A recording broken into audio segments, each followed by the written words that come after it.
you were asked to find the exact value of some particular trig functions. Let's review.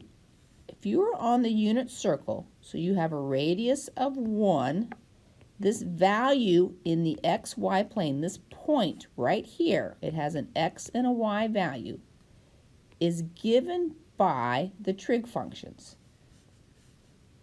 X is going to be cosine of the angle, and y is going to be sine of the angle. You are expected to know how to find famous angles in the unit circle in quadrant 1. That will help us solve these problems. First, let's look at sine 30 degrees. 30 degrees is pi over 6.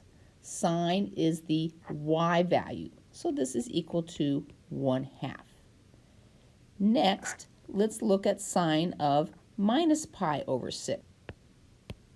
From our unit circle, minus pi over 6 is minus 30 degrees, so it's going to be clockwise 30 degrees.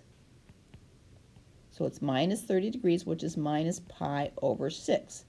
We have reflected our quadrant 1 coordinates down into quadrant 4. The x value is the same, but the y value is now negative. Remember, sine of the angle is the y value. This is going to be a minus 1/2.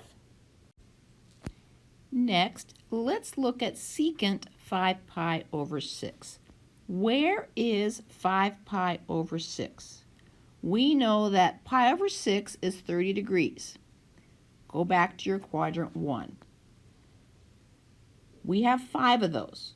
5 times 30 degrees is going to be 150 degrees.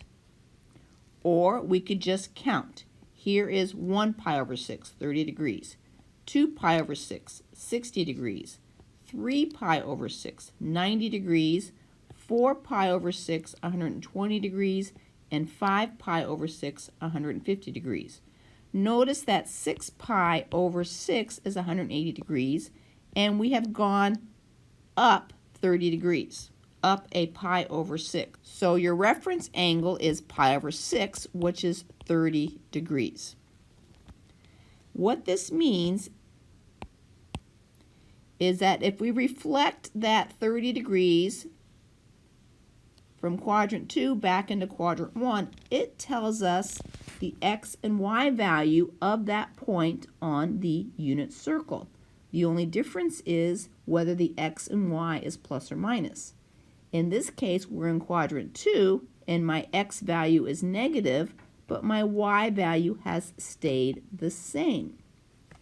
What this means is that my cosine of 150 degrees is equal to a minus root 3 over 2, and my sine of 150 degrees is still the same as sine of pi over 6, sine 30 degrees, is 1/2. In this problem, we were looking for secant. Remember, secant is 1 over cosine, so secant of 5 pi over 6 is 1 over cosine of 5 pi over 6, which is 1 over, well, cosine of 5 pi over 6 is negative root 3 over 2. We have a fraction over a fraction. Let's flip and multiply. I'm going to get 1 times 2 over root 3, and don't lose the negative. And so you're going to get negative 2 over root 3. Next, let's look at tangent minus 7 pi over 6. Again, where is negative 7 pi over 6? We know pi over 6 is 30. Let's count backwards. Here is negative pi over 6, negative 30 degrees. Negative 2 pi over 6, negative 60 degrees. Negative 3 pi over 6. Remember, 3 over 6 is 1/2. Negative 4 pi over 6. Negative 5 pi over 6, negative 6 pi over 6, wait, negative 7 pi over 6.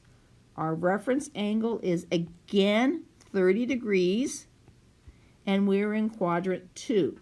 We know tangent is negative in quadrant 2, Tangent is the sine of the angle over the cosine of the angle. It is the y over the x.